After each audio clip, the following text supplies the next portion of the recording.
Yes, it is Way Up with Angela Yee. I'm Angela Yee, and Mano is here. New Mano! Let's go. All right, we having a good time. Great time. Yes, What's good happening? things. All right, well, let's get into some Yeeties. Sage Steele has announced that she is leaving ESPN after 16 years, and she said that is to exercise her First Amendment rights more freely.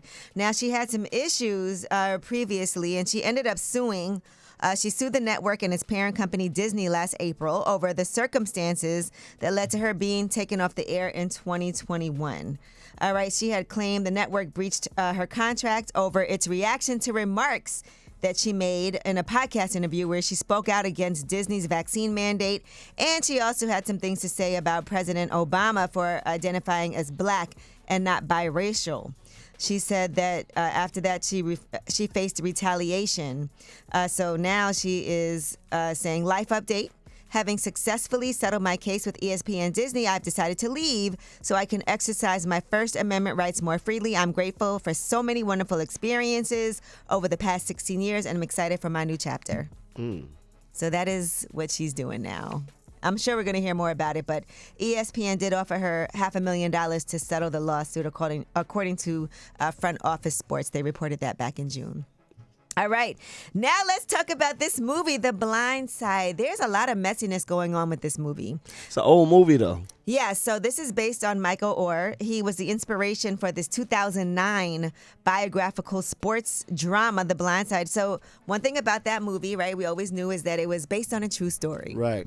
I remember initially Michael Oher took issue with the fact that he was portrayed as unintelligent and that it perpetuated negative racial stereotypes. Well, now he is seeking to end the conservatorship between him and the family. That was a great movie, by the way. I thought when I first saw it, because it was based on a true story, that it was true. But it looks like he's saying that a lot of the facts in that movie are not true. He also says that they used their conservatorship of him and made a deal with the producers of that movie, which, by the way, did win an Oscar, to get them and their two biological children millions of dollars in royalties. He said by comparison, he got nothing, despite the fact that the movie could not have existed without him. And they've also continued to call Michael Oher their adopted son in the years since, which he argued helped promote the mom, Leanne, her books and her career as a motivational speaker. Really?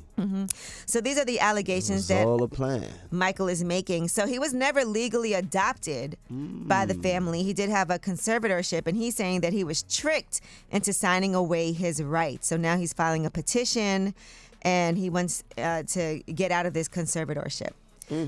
All right. Now, I will say the family has responded to this lawsuit against them. And according to the son, Sean, you remember him in the movie, the little boy that was like his best friend in the movie. He went on Barstool Radio on Monday, and here's what he had to say about the money and whether or not the family profited from this conservatorship from the money.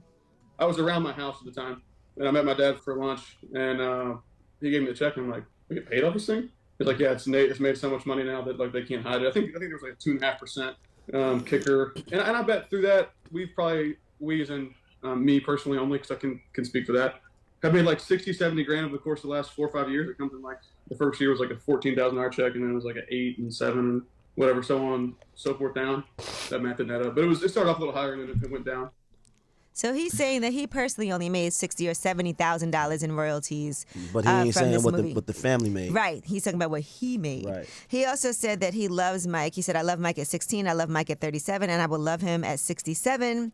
And so he's saying that he also does not believe that Michael Oher just learned about the conservatorship in February. He said he says he found out in February, I find that hard to believe. And so those based on true stories is never really true all the time. And I will say that if anybody should have benefited from that movie, it should be Michael Oher. That's right, because it was about him. And the family, by the way, sold off their conglomerate of fast food franchises for $200 million. So they're saying, why would we want to profit off of him when we have made all this money off of other things? I guess that's their explanation. All right, but we'll keep you guys updated because I'm sure more details and facts are going to end up coming out as we're watching what is happening.